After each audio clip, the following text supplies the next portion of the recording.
Shalom, shalom, bien-aimés dans le Seigneur. Nous vous souhaitons un bon week-end. Nous sommes encore très contents d'être avec vous en ces jours pour que nous puissions ensemble partager la parole du Seigneur.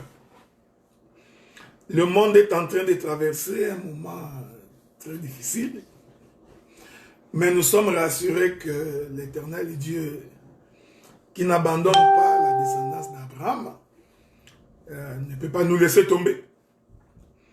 Voilà pourquoi nous allons donc aujourd'hui, comme j'avais dit, accorder les bonus par rapport à notre enseignement sur la femme du Lévite, la concubine du Lévite, adultère infidèle, coupée en 12 morceaux et distribuée dans tous les territoires d'Israël. J'avais presque fini le samedi passé. Donc nous allons continuer cette marche aujourd'hui. Il est possible que je parle beaucoup. Il est possible que je prenne beaucoup de temps parce que j'ai beaucoup de choses à dire. Donc je parlerai probablement pendant 1h30. Donc vous êtes confinés à la maison, donc vous avez le temps de nous suivre aussi calmement. Et je suis sûr et certain que l'Éternel vous enseignera. J'en profiterai pendant notre enseignement pour également expliquer qu'est-ce qui va arriver après l'enlèvement. Parce que après l'enlèvement, ce n'est pas encore la fin du monde. Voyez-vous, après l'enlèvement, ce n'est pas encore la fin du monde. Le monde va encore continuer sa marche. C'est pourquoi les gens qui sont en train de dire que c'est la fin du monde, c'est qu'ils n'ont pas bien compris les Écritures. Nous étions dans le livre des Juges, le chapitre 20. Je vais lire le premier, le deuxième et le troisième verset. Il est écrit, « Tous les enfants d'Israël sortirent depuis Dan jusqu'à Beersheba et au pays des Galades, et l'assemblée se réunit comme un seul homme devant l'Éternel à Mitzpah. Le chef de tout le peuple, de toutes les tribus d'Israël, se présentèrent dans l'assemblée du peuple de Dieu, 400 000 hommes de pied tirant l'épée. » Nous pouvons sauter. Prenons le verset 8. Juge chapitre 20, verset 8. Il est écrit, « Tout le peuple se leva comme un seul homme en disant, « Nul de nous n'ira dans sa tente, et personne ne retournera dans sa maison. Voici maintenant ce que nous ferons à Gubéa. Nous marcherons contre elle, d'après le sort de l'Éternel. » Je vais prendre un dernier verset. Juge chapitre 20, le verset 48.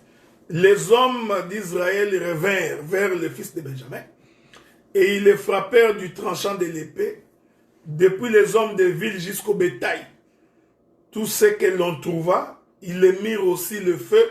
Ils mirent aussi le feu à toutes les villes qui existaient. Que l'Éternel bénisse la lecture des Écritures, mais beaucoup plus son explication, parce que les Écritures doivent être expliquées pour que le peuple puisse en saisir la portée, pour que le peuple puisse en saisir les contours.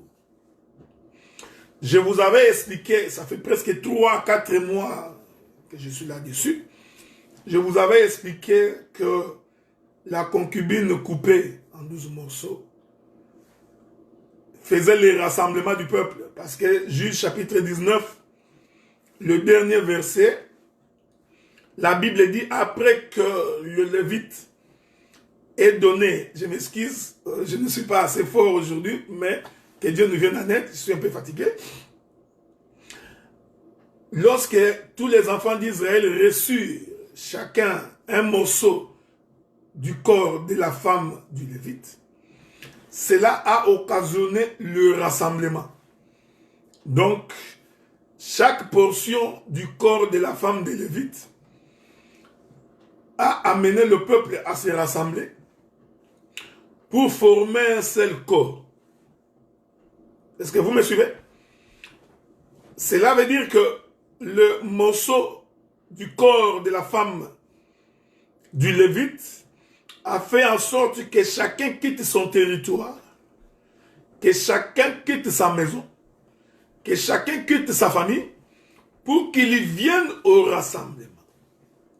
Cela suppose que le corps de cette femme, le corps de cette concubine, a donc créé le rassemblement du peuple.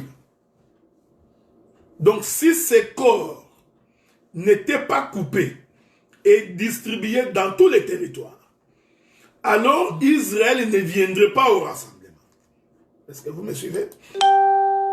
Donc pour que Israël vienne au rassemblement, il a donc fallu que le corps de la femme du Lévite soit coupé en 12 morceaux et que cela soit envoyé dans chaque territoire. Donc, c'est le corps qui a fait le rassemblement. C'est le corps coupé. C'est le corps coupé. Le corps de la concubine coupée qui crée le rassemblement du peuple. Est-ce que vous comprenez? J'ai expliqué que le corps de cette concubine, en réalité, c'était le corps même du Lévite. J'ai donc expliqué que ici, le Lévite est l'ombre de Jésus et que la concubine qui est son corps est l'ombre du corps de Jésus. Est-ce que vous comprenez? Donc, pour que le peuple vienne au rassemblement, il faut que Jésus ait donné son corps. Et le corps de Jésus doit être un corps coupé. Si le corps n'est pas coupé, le peuple ne peut pas venir au rassemblement. Donc, c'est le corps de Jésus coupé qui crée le rassemblement. Est-ce que vous me suivez? C'est pourquoi je vous avais fait remarquer qu'au jour de la célébration de la Pâque, Jésus-Christ a pris donc le pain et il dit, ceci est mon corps. En d'autres termes, le pain est une femme. Le pain, c'est la concubine. Parce que je vous ai fait comprendre que la concubine, la femme là, c'était le corps du Lévite, selon les Écritures. Et je vous ai dit que, donc, le Lévite qui donne sa concubine en pâturage, c'est Jésus qui donne son propre corps. Voilà pourquoi, dans la chambre haute, lorsque Jésus prend le pain, donc il lève le pain. En d'autres termes, il sépare le pain d'avec les autres pains. Est-ce que vous me suivez? Je veux que vous me suiviez attentivement, frère. Donc, il lève le pain. Je vous ai toujours dit que quand tu es en train de lire la Bible, dans les Écritures, il y a l'ombre de Dieu. Et nous pouvons dégager plusieurs ombres dans les Écritures. C'est très important que vous compreniez ces choses. Rentrons dans Matthieu chapitre 26, le verset 26. Matthieu chapitre 26,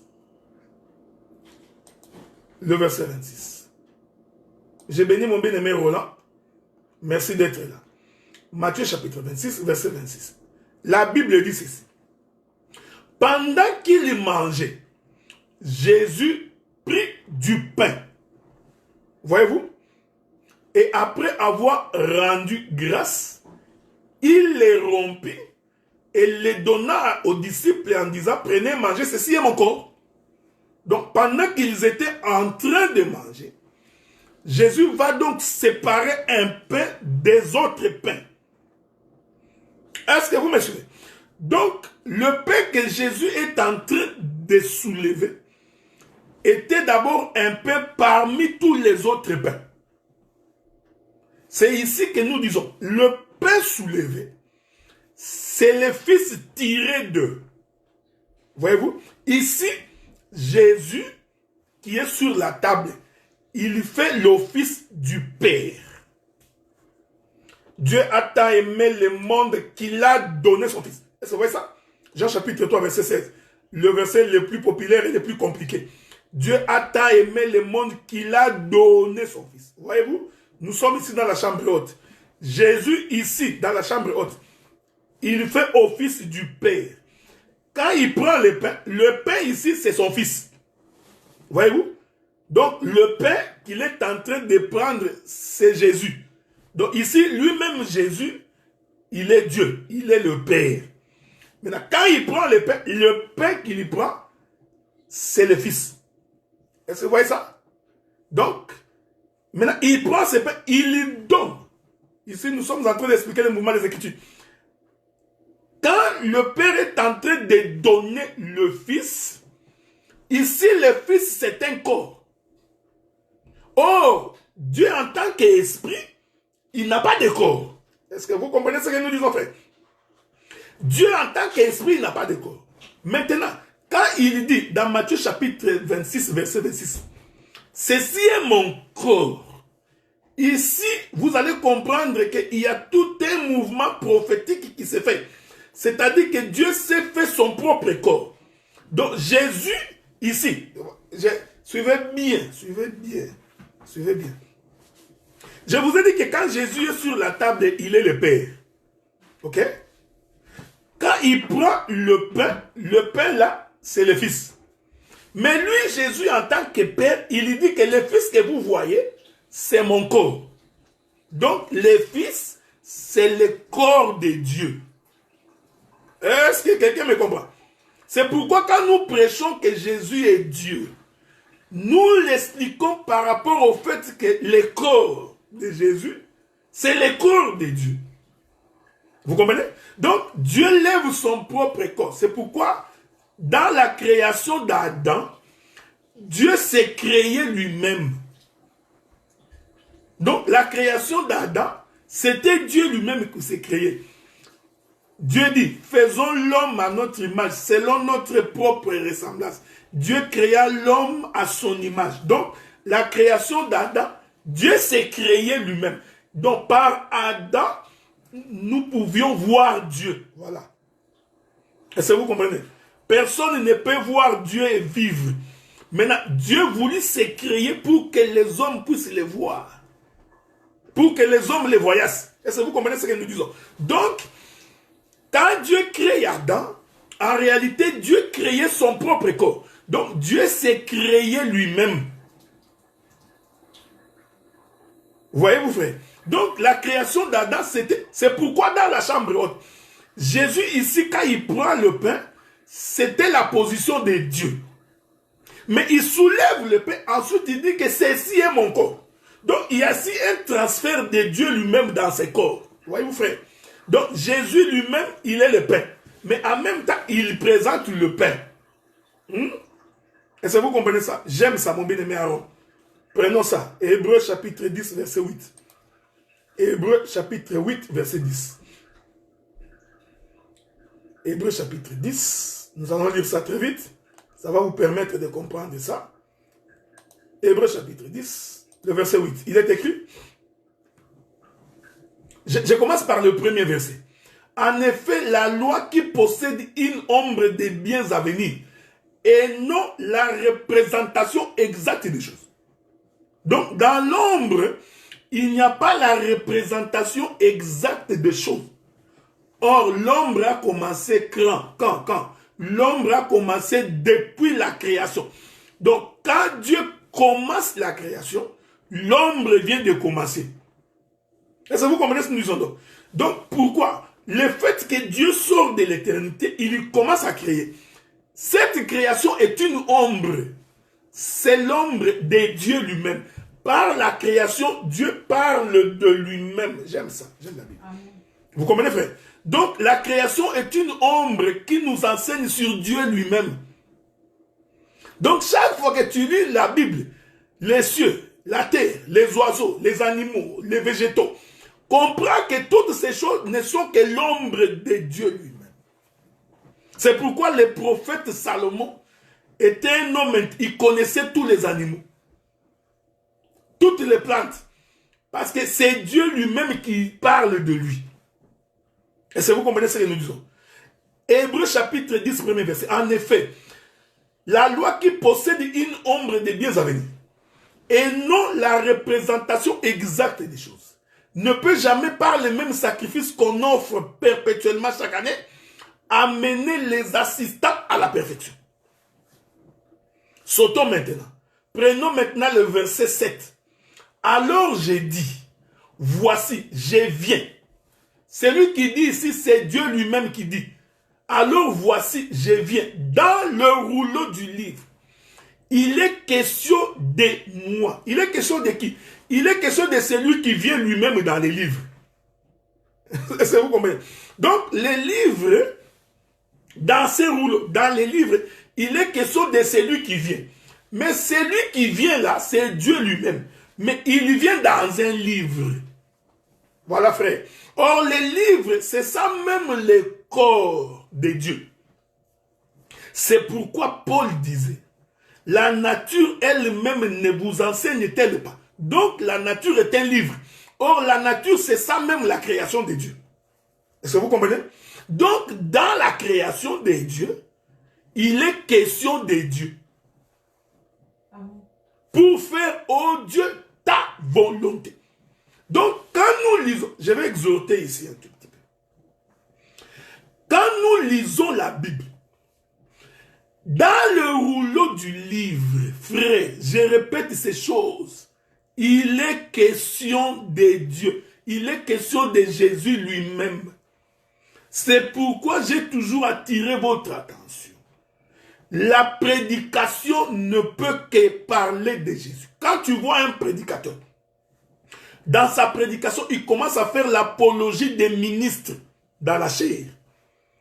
Parce qu'aujourd'hui, il y a beaucoup de prédicateurs qui font l'apologie des prédicateurs. Donc, quand il est en train d'expliquer Ephésiens 4, lui, il est en train de voir des humains, des hommes. Tu vois, il faut ministre. Vous sentez que tout l'enseignement est concentré sur l'homme. On ne touche pas au ministre. Il faut craindre les ministres. Voyez-vous, frère, hein?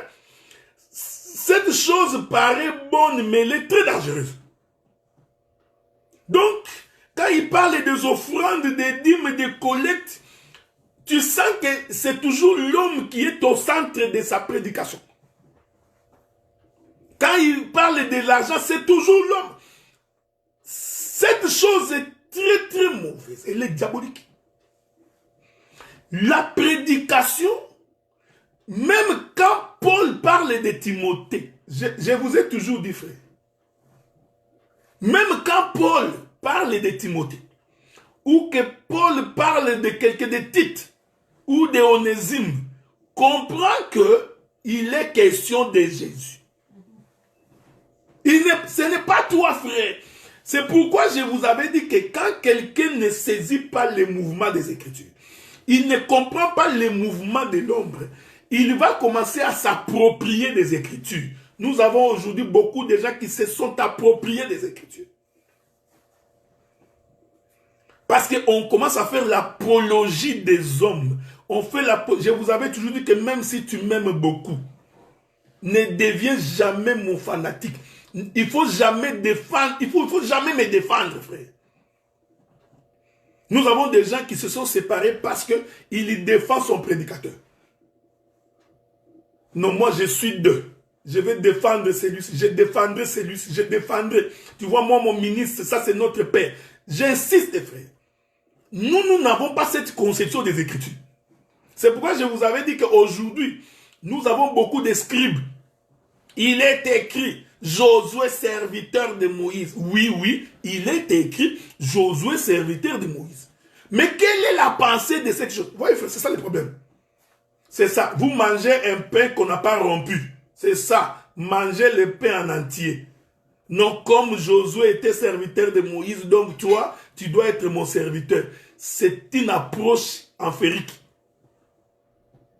Une mauvaise approche des Écritures. Est-ce que vous comprenez? Donc, Josué être serviteur de Moïse.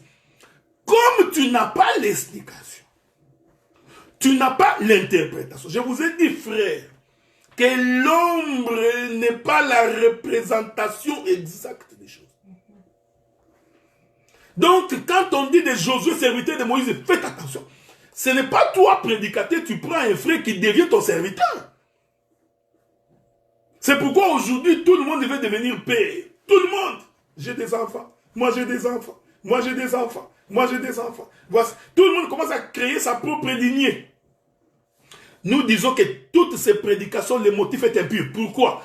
Parce que ça cherche l'élévation de l'homme. Quand l'homme est élevé, Dieu est en colère. Vous savez, dans cet évangile, en dehors de nous, personne d'autre. Tu vois, cette prédication présente l'homme. Si tu es ministre, toi prêche, parle seulement. Arrêtez de nous dire que tu vois en dehors de nous. Non, non, non, toi prêche seulement. C'est la mission. Et ta prédication doit nous présenter Christ. Je suis dans le livre des Hébreux, chapitre 10. Voici, je viens. Qui est en train de venir? Dieu. Dans le rouleau du livre, il est question de moi. Voilà. Or, cette écriture, c'est ça la création d'Adam. Quand Dieu était en train de créer Adam, Dieu disait, je suis en train de venir. Est-ce que vous voyez ça fait? Quand Dieu est en train de former Adam, c'est lui qui a l'œil de Dieu. C'est lui qui a la vision de l'écriture. Il peut comprendre que le corps d'Adam veut nous dire, Dieu va venir. Pourquoi? Parce qu'il faut que Dieu entre dans Adam. Est-ce que vous comprenez ça? Donc, Adam lui-même, c'est tout un enseignement, frère. Adam lui-même, c'est la loi, les psaumes et les prophètes. Parce que dès que nous voyons Adam, le corps d'Adam, nous comprenons que Dieu va venir. C'est pourquoi je vous avais dit, frère, Dieu n'est pas venu sur la terre quand Adam a péché, physiquement, non. Parce qu'il est celui qui voit la fin de la chose déjà à son commencement. La création d'Adam, seulement le fait qu'Adam a été créé, les fils des prophètes pouvaient comprendre que Dieu allait venir. Parce que c'est son corps. Oui, oui. Donc il ne peut pas abandonner. Donc il doit venir entrer dans son corps. Donc la présence d'Adam sur la terre nous a enseigné déjà que Dieu, qui est esprit, va porter ses corps. Donc Adam, c'est ça même le vêtement de Dieu. Est-ce que vous comprenez? Or, les corps, rentrons dans les livres des Hébreux. Rentrons dans les livres des Hébreux. Il est écrit. Prenons Hébreux chapitre 10, le verset 5. C'est pourquoi Christ entra dans le monde. Oh, voilà. Christ entra dans le monde. Donc, ici, le Christ qui entre dans le monde, c'est Dieu qui entre dans le corps d'Adam. Est-ce que vous comprenez? C'est Dieu dans le rouleau. Voilà. C'est Dieu dans le rouleau du livre. Donc, le Christ qui est en train d'entrer dans le monde, c'est ça Dieu qui rentre dans le corps d'Adam. C'est pourquoi Christ entrant dans le monde, tu n'as voulu ni sacrifice ni offrande. Mais tu m'as formé un corps. Voilà, voilà, j'aime ça. Donc, le corps, c'est le corps de Dieu. C'est Christ qui rentre. C'est pourquoi quand le Lévite est en train de donner son corps, nous comprenons que c'est Dieu qui est en train de livrer son propre corps. Pourquoi? Parce qu'il n'y a que le corps de Dieu lui-même qui peut nous sauver. Voilà pourquoi si quelqu'un croit à un prophète, si quelqu'un croit à un pasteur, à un docteur ou à un évangéliste, nous comprenons qu'il n'a pas la révélation. Parce qu'un homme ne peut pas donner son corps pour ses concitoyens. Amen. Est-ce que vous comprenez ce que nous disons? Donc, le vrai amour, c'est que Dieu lui-même s'est donné. Il s'est offert comme un sacrifice.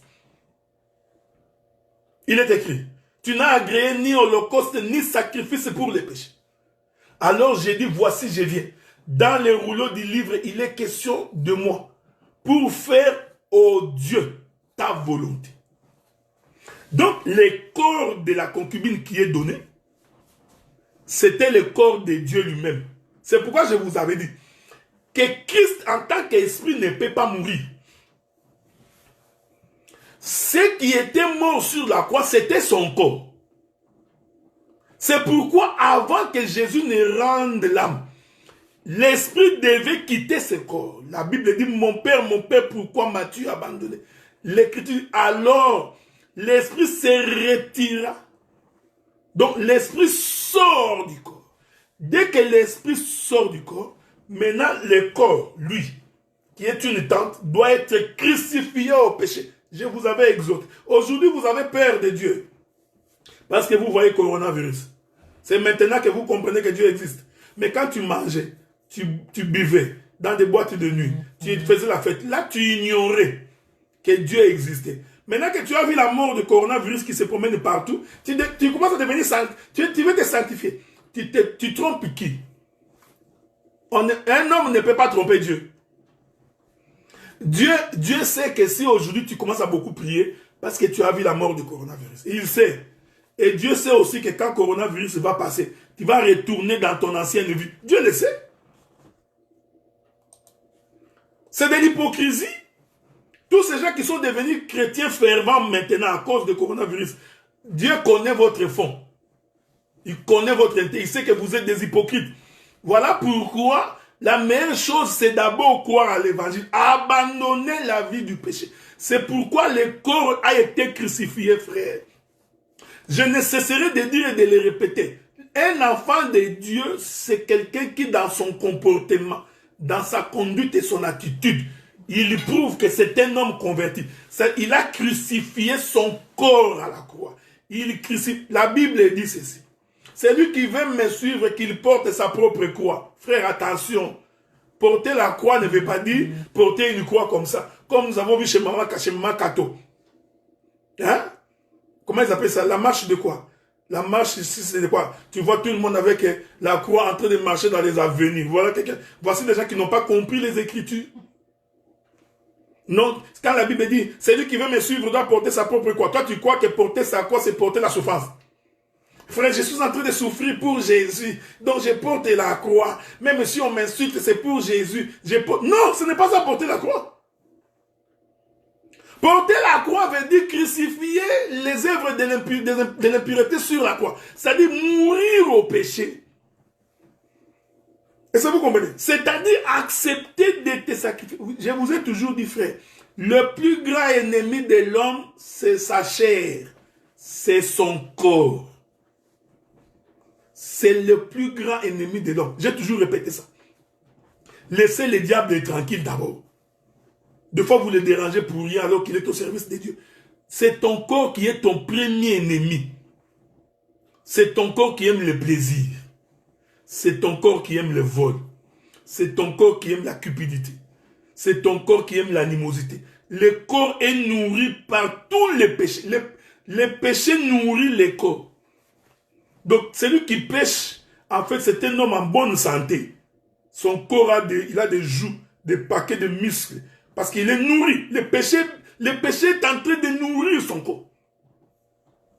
Est-ce que vous comprenez? Donc, il n'y a pas de manière. Pour que le corps arrête de grossir, il faut arrêter de lui donner à manger. Voilà, c'est ça. Hein? Il faut arrêter de donner la nourriture au corps. Quelle est la nourriture du corps? C'est le péché. Voilà pourquoi l'apôtre Paul nous dit que de traiter durement notre corps. Le corps doit être assujetti. Il faut que l'esprit prenne la domination sur le corps.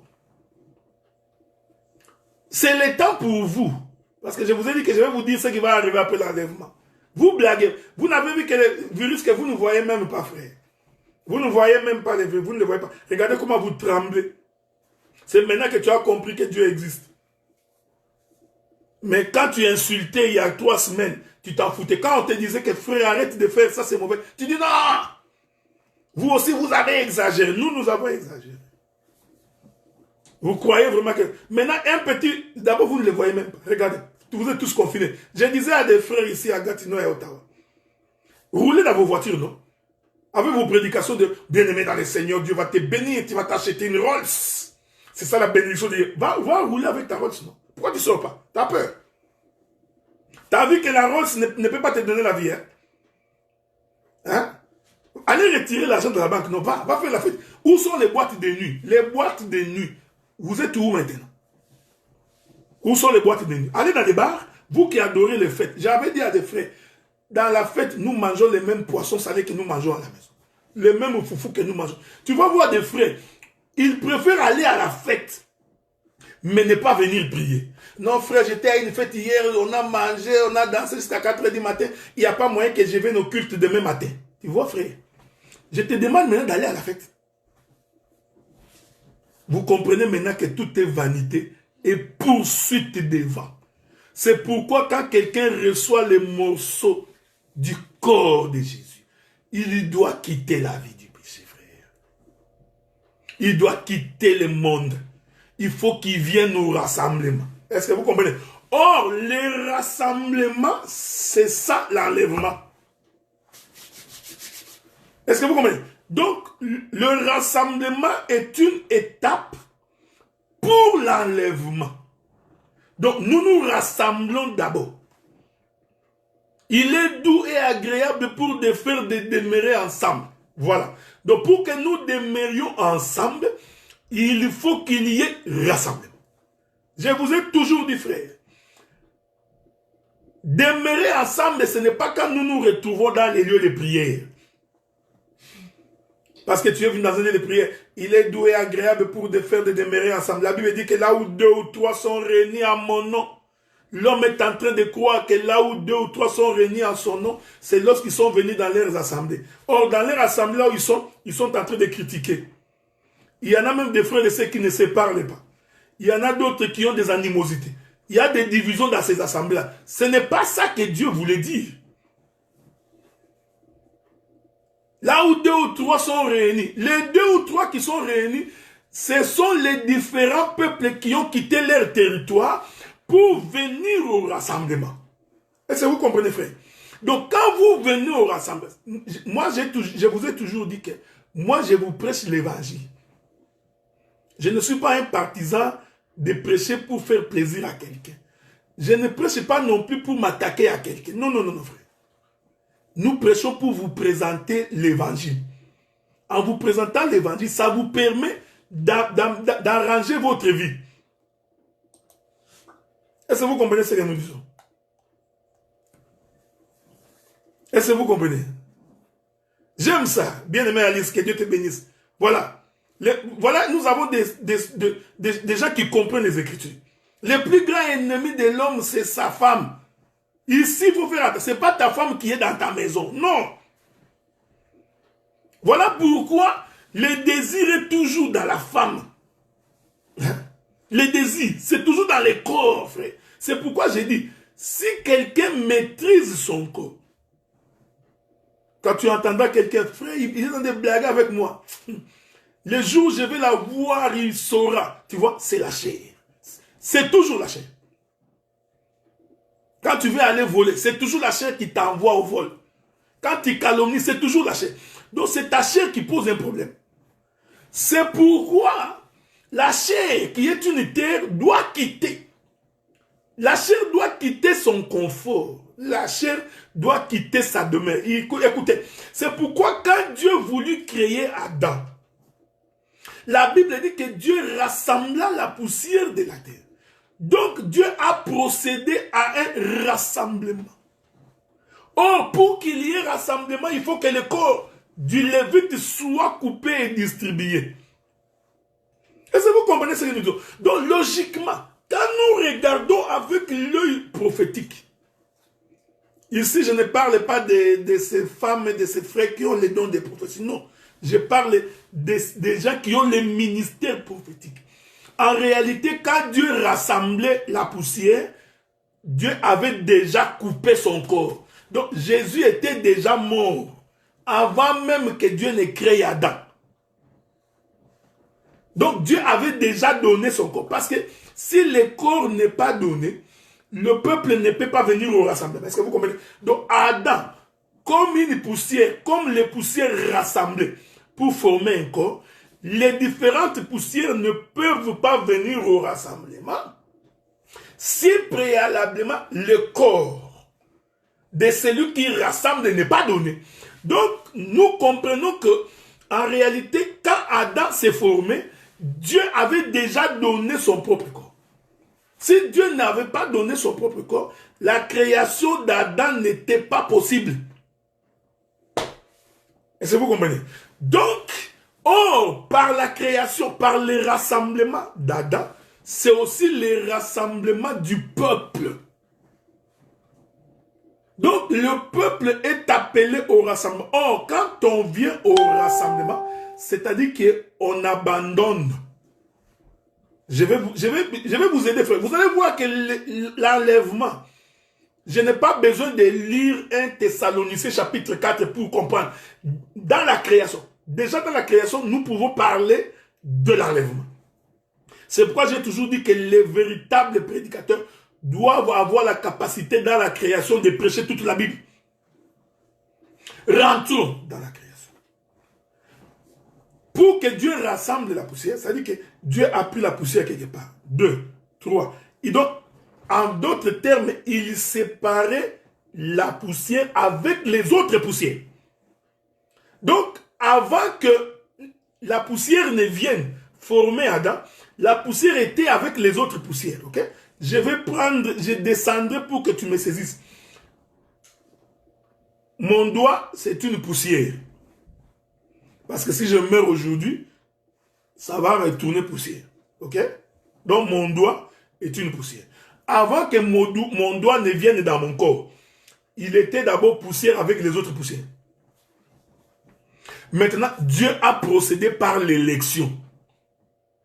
Il regarde toute la poussière. Il choisit cette poussière-là pour former les doigts. Il choisit une autre poussière pour former la jambe. Une autre poussière pour former les intestins. Voyez-vous, frère? Donc, il procède à l'élection. Voilà pourquoi nous avons toujours dit que Dieu n'est pas venu pour sauver toute l'humanité. Non, Dieu n'est pas venu pour sauver toutes les poussières. Non, frère. Ça, c'est manquer l'œil de Dieu. Il y a eu plusieurs poussières, mais Dieu va procéder à l'élection. Or, l'élection ici, vous comprenez que c'est les morceaux du corps de Dieu distribués sur toute la terre. Et cela permet à chaque morceau de venir, vous voyez, chaque portion de venir pour former le corps. Mais il y a d'autres poussières qui sont restées. Et c'est vous comprenez? C'est pourquoi nous disons que nous ne prêchons pas le français. Dieu a tant aimé le monde. L'homme croit que c'est répété. Non, ça c'est manger une viande étouffée. Tu es en train de manger Judas l'Iscariote. Vous voyez, vous frère? Parce que Judas l'Iscariote s'est pendu. C'est une viande étouffée. Mais nous prêchons l'évangile de la viande déchirée. On doit immoler. L'agneau doit être immolé. Il faut qu'on coupe sa tête, qu'on le coupe en morceaux. Donc nous ne prêchons pas Judas l'Iscariote qui est une viande étouffée. Donc si quelqu'un dit il est écrit, c'est une viande étouffée. Ce n'est pas parce qu'il est écrit que c'est vrai. Non. Il faut trouver l'explication de ce qui est écrit. Est-ce que vous comprenez ce que nous disons? Donc, la formation d'Adam lui-même, c'est tout un rassemblement, frère. C'est pourquoi l'évangile, nous voulons rentrer au commencement. Au commencement, l'évangile, c'est que la poussière doit quitter les autres poussières pour venir au rassemblement. L'évangile, nous n'allons pas te prêcher des maisons. Nous n'allons pas vous prêcher les voitures, frère. Nous n'allons même pas te prêcher les mariages. Les mariages est une bonne chose. D'ailleurs, je t'informe que avec le coronavirus, tu n'as pas vu les gens séparés et qui étaient mariés. L'homme quittera son père et sa mère, s'attachera à sa femme. Ils deviendront une seule chair. Le coronavirus vous a séparés, non? L'homme est confiné dans la chambre, on a fermé la porte. Pas de contact. Même cet homme, l'homme qui t'aimait beaucoup, commence à avoir peur de toi. Oh non frère, ne viens pas ce jour ici parce que, tu vois, coronavirus, tu vois, on te refuse même de visite.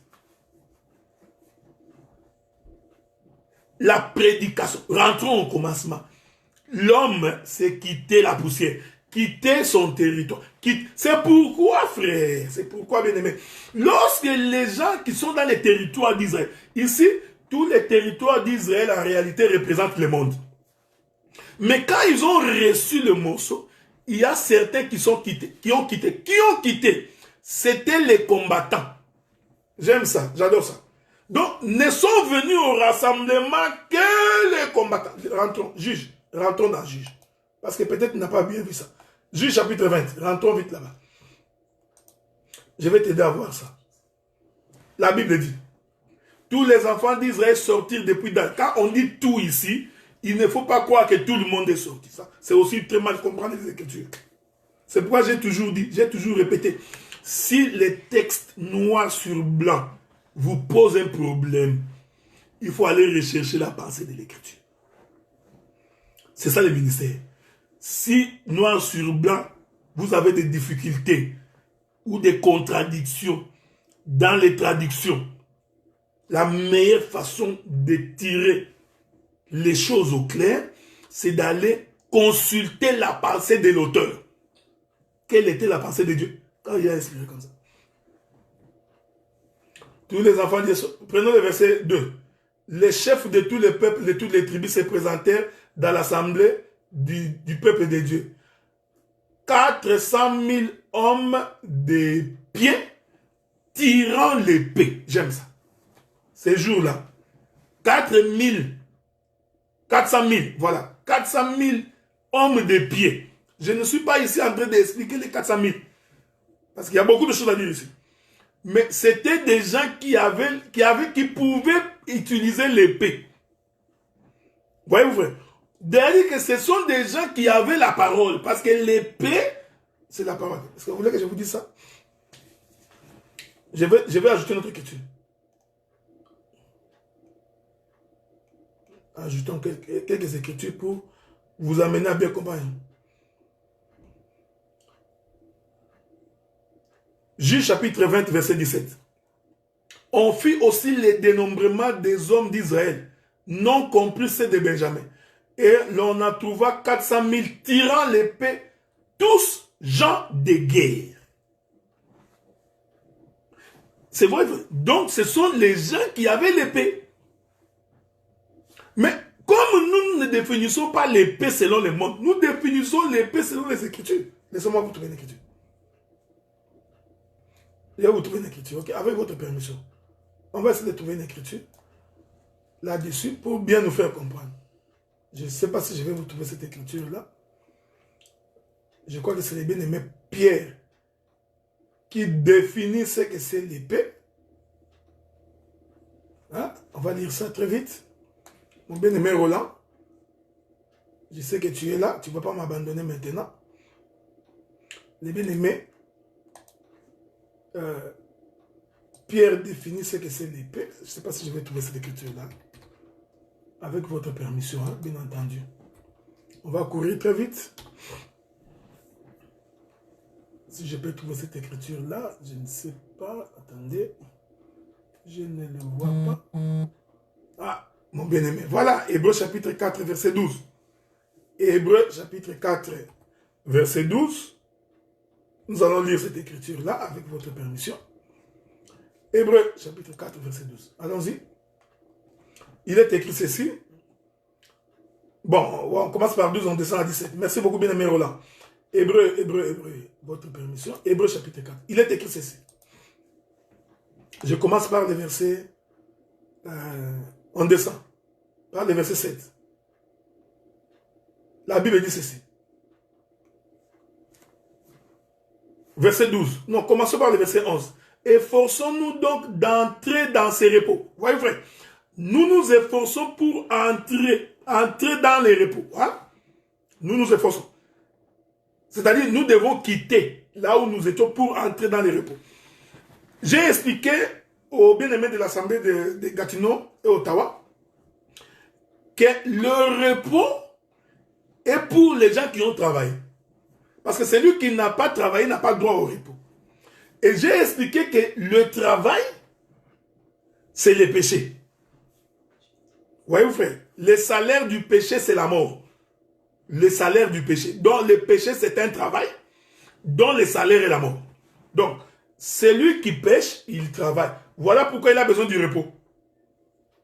Donc, le 7e jour, qui est le repos, n'est possible que pour les gens qui ont travaillé. Donc, celui qui n'a pas travaillé ne peut pas entrer dans le repos. Or, le travail, selon Romains chapitre 6, verset 23, c'est le péché. Donc, chaque fois que tu pêches, tu es en train de travailler et ton corps est en train de se fatiguer. Ton corps est en train d'être avili. Voilà pourquoi le repos est pour toi.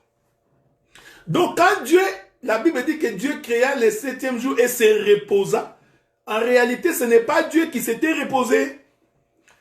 Le repos, c'est tout un homme, c'est toute une maison. C'est toute une maison pour les gens qui ont travaillé. Or, les gens qui ont travaillé, ce sont les gens qui ont péché. Donc, Dieu avait déjà vu le péché de l'homme avant, même qu'il ait créé le 7e jour. Est-ce que vous comprenez ce que nous disons? Donc, pour entrer dans le repos, il faut que tu pêches d'abord. Donc, Dieu savait déjà que l'homme allait pécher. Voilà pourquoi, comme Jéhovah Jireh, il a prévu le repos. Mais pour entrer dans le repos, il faut se rassembler. C'est ça le problème. Parce que tu ne peux pas entrer si tu ne viens pas au rassemblement. Il faut que tu te fatigues. C'est pourquoi, là, nous sommes en train de lire dans le livre des Hébreux, dans son chapitre 4, le verset 11, il est écrit. J'aime ça. J'adore ça. Car celui qui entre dans... Non, prenons d'abord le verset 7.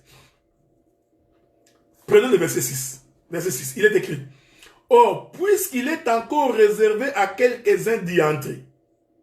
Ah, j'aime ces écritures. Hein. Verset 4. Hébreux chapitre 4, verset 4. Lisons. Car il a parlé quelque part ainsi du 7e jour. Le 7e jour, ce n'est pas dimanche. Ce n'est pas samedi. Ok? Tu vois, le 7e jour, c'est le jour du repos. Bien-aimé, tu n'es pas venu au culte dimanche parce que c'est le 7e jour. Non, non, non, non, non. Je m'excuse beaucoup. C'est la viande étouffée. Tu es en train de manger Judas l'Iscariote. Il faut que nous déchirions cette viande. Car il a parlé ainsi quelque part. Du 7e jour. Et Dieu se reposa de toutes ses œuvres le 7e jour. Et ici encore, ils n'entreront pas dans mon repos. Or, puisqu'il est encore réservé à quelques-uns d'y entrer. À quelques-uns. Ce n'est pas à tout le monde. Il est réservé à quelques-uns d'y entrer. Pourquoi les gens ne comprennent pas? Donc, ce ne sont pas toutes les poussières qui entrent dans le repos. Quelques-uns. Parce que les poussières sont des hommes. Et que ceux qui... Et à ceux à qui d'abord la promesse a été faite, n'y sont pas entrés à cause de leur désobéissance. Dieu fixe de nouveau un jour aujourd'hui en disant dans David, si longtemps après, comme il est dit plus haut, aujourd'hui si vous entendez sa voix, n'endurcissez pas vos cœurs. Ah ok. Donc pour entrer dans le repos, il faut entendre la voix. Ah, vous comprenez? Pour entrer dans le repos, pour venir au rassemblement et entrer dans le repos, il faut préalablement entendre, à écouter, entendre la voix. C'est pourquoi nous disons que si quelqu'un n'écoute pas la parole, il ne peut pas être sauvé. Une église qui ne met pas l'accent sur la parole, sur l'écoute de la parole. Dans une église où, quand on commence à prêcher, les gens sortent dehors. Les musiciens vont fumer. Ils sont tout le temps dehors avec des pantalons à demi descendus. Aujourd'hui, nous trouvons des chantres, ils ont défrisé les cheveux. Comme on dit chez nous, Kalingisuki. Pire encore, nous avons des gens aujourd'hui qui sont en train de noircir. Tu as vieilli. Pourquoi tu noircis les cheveux? Tu mets super black. Tu penses que... Frère, c'est le super black qui fait les cheveux noirs. Ton corps a vieilli. Tu veux satisfaire la chair. Non, tu as vieilli, ça fait quoi? Ta barbe est blanche, tu vas acheter super black, tu mets ici pour devenir noir. Tu cherches quoi? Hein? Tu cherches quoi? Qu'est-ce que tu cherches? Tu ne peux pas, c'est ce que la Bible dit, tu ne peux pas entrer dans le repos si préalablement tu n'as pas entendu. Or, écoutez ici, c'est le corps de la concubine coupé. C'est le corps de la concubine coupé en morceaux qu'on envoie pour que les gens puissent... Le morceau lui-même, c'est toute une parole. Donc nous comprenons, frère, que quand Dieu était en train de rassembler le corps d'Adam, en réalité, Dieu avait parlé. C'est ça la prophétie. Dieu avait parlé. Est-ce que vous comprenez? Donc, aujourd'hui, les gens ne veulent pas quitter le monde. Ils n'écoutent pas. Si tu as vieilli, frère. Hein? Toi, tu as vieilli, tu mets les super black. Tu prends les cirages. Tu mets dans les... Mais pourquoi tu ne mets pas dans les poils qui sont dans les nez? Là, tu auras des problèmes, non? Tu feras quoi après? Tu vas aussi couper les sourcils. Et finalement, tu mettras les crayons. Vous comprenez, frère? Non! La chair, j'insiste, la chair est une mauvaise chose. Car si Josué lui aurait donné le repos, il ne parlait pas après cela d'un autre jour. Donc nous comprenons qu'entrer dans Canaan, Canaan où les enfants sont entrés, ce n'était pas ça le vrai repos. Parce que si ça c'était le vrai repos, pourquoi parlerons-on encore d'un autre repos? Donc, nous comprenons que le repos de Josué n'était qu'une ombre. Ce n'était pas le vrai repos. Pourquoi? Parce que le peuple, quoique entrant dans Canaan, a continué à pécher. Or, le vrai repos, c'est la cessation du péché. Est-ce que vous comprenez ça? Venez à moi, vous tous ceux qui êtes chargés et fatigués. Je vous donnerai. Vous qui avez travaillé, le péché, c'est le travail que tu faisais nuit et jour.